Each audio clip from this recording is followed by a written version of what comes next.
ब्रह्मांड आयुर्वेद फार्मेसी स्वागत करता है आप सभी का हमारे YouTube चैनल पर, जहां साध्य और असाध्य बीमारियों का अचूक इलाज है। गुरुजी नमो नारायण। नमो नारायण। गुरुजी आजकल देखने को समस्या मिल रहा है या कि पथरी लगभग अधिक समस्या चल रहा है। किस कारण से पथरी होता है, इसका उपचार या ब्रह्मांड आयुर्वेदा में किस तरह का उपचार आप लोगों को संदेश दे सकते हैं? पथरी स्टोन, पथरी जो है कैल्शियम अनबैलेंस होने से होता है। जहाँ पे आप रह रहे हैं वहाँ का पानी का टीडीएस खराब हो, क्षारीय हो तो भी पथरी होता है। या खान पान में बाहर की जो चीज़ें खाते हैं, आजकल एक वो हो गया कि भाई पनीर ही खाना है, तो शुद्ध पनीर तो मिल ही नहीं रहा है आपको। और गरम मसाला ज़्यादा खाने से भी होता है। ज़्यादातर लोग गुटखा खाते हैं तो गुटखे के साथ साथ वो अंदर निकल जाते हैं। तो पथरी का मूल कारण आपका खान पान है, और साथ में आपके साथ में जो पानी का असर ज़्यादा होता है। जैसे कहीं कहीं का पानी देखोगे अम्लीय है, कहीं का पानी क्षारीय है, कहीं का टीडीएस अच्छा नहीं है। तो पर्टिकुलर कुछ क्षेत्रों में पथरी बहुत ज़्यादा होता है। तो पथरी में जो है कैल्शियम, और पथरी में जब कैल्शियम अनबैलेंस होगा तब पथरी हो जाता है। पथरी एक बार निकल जाए तो भी वो श्योर नहीं होता है, क्योंकि ये रीजेनरेटिव है। ये पित्त की थैली में भी हो जाता है, जिसे हम गॉल ब्लैडर कह सकते हैं।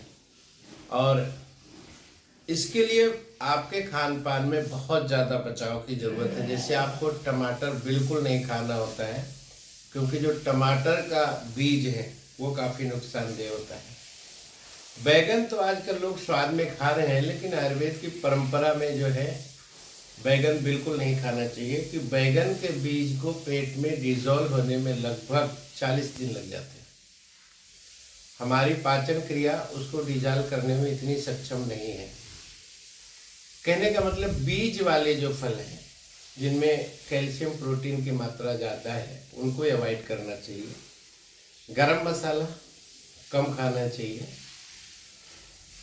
अगर आपको बार बार स्टोन होता है तो आपको कैल्शियम वाली चीज़ों को अवॉइड करते हुए साथ में पानी को देखें, आपका पानी का टीडीएस भी मेंटेन करें, और पानी ज़्यादा पीना चाहिए। जैसे कुछ लोगों का नेचर है ना, 24 घंटे में एक एक घूंट पानी पिए नहीं तो दिन भर पानी ही नहीं पीते कुछ लोग, तो उससे होता है। अगर आपको स्टोन हो गया है तो आपको गुड़ का सेवन ज़्यादा करनी चाहिए और पानी बार बार ज़्यादा पीना चाहिए। या फिर आपको दही का सेवन करना चाहिए, मूली का सेवन करना चाहिए। आज आयुर्वेदा में एक प्रकार का नींबू आता है, आम्लवेत नींबू बोलते हैं जिसको, उसका अर्क देने से भी पथरी जो है निकल जाती है, क्योंकि वो कैल्शियम जो ठोस पत्थर जैसा हो जाता है उसको एसिड ही तोड़ती है, इसलिए एसिड वाली चीज़ों का प्रयोग करते हैं। तो पहले अगर आपको पथरी से बचना है तो आप बीज वाली सब्जियों का सेवन ज़्यादातर ना करें, और जैसे टमाटर है, बैगन है, कैल्शियम की चीज़ों को एक लिमिटेशन में रखें जितना आपकी बॉडी को ज़रूरत है। और अगर ये एक बार होकर आपका ऑपरेशन कर लिया या निकल गई है तो ये कोई गारंटी नहीं है कि ये दोबारा नहीं होगा, ये बार बार होने वाली समस्या है। उससे तो आप सिर्फ आहार विहार के परहेज से ही बच सकते हैं। साथ में ब्रह्मांड आयुर्वेदा की बात करेंगे तो, या किसी भी जगह पर आयुर्वेदा में पथरी के लिए गोखरू, कुटकी ये ज़्यादा प्रभावशाली होते हैं। तो आयुर्वेदा में इसके लिए हम गोखरू देते हैं, कुटकी देते हैं और गिलोय देते हैं। लेकिन इसका साइड इफेक्ट हो करके आदमी को प्रतिकारक क्षमता जो है शरीर की कम हो जाती है। कई बार स्टोन बड़ा रहा, निकलने टाइम यूरिन में ब्लीडिंग के भी चांसेस होने लगते हैं, जलन होने लगती है, और ये पार्ट में शरीर के बहुत ज़्यादा दर्द होने लगता है। तो उसके लिए हम एक इम्यूनिटी पावर बूस्टर देते हैं जो कैल्शियम को भी बैलेंस करता है। जो कमी आपके शरीर में है वो पूरा करता है, और जो ज़्यादा है उसको बैलेंस में लाता है। वो उसका नाम है हमारी कंपनी में ब्रह्मांड ओजस्वी कैप्सूल। तो हम ब्रह्मांड ओजस्वी कैप्सूल, गिलोय कैप्सूल और गोखरू देते हैं।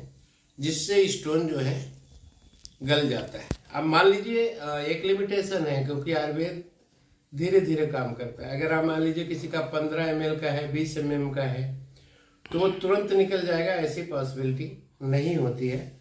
अगर आपको उतनी ड्यूरेशन जितनी लगनी है दे रहे हैं तो आयुर्वेद में लें, नहीं तो फिर उसको ऑपरेट करके निकलवा दें और दोबारा आपको पथरी ना हो, इसके लिए आप आयुर्वेद की दवा लें और अपने आहार विहार पर संयम रखें।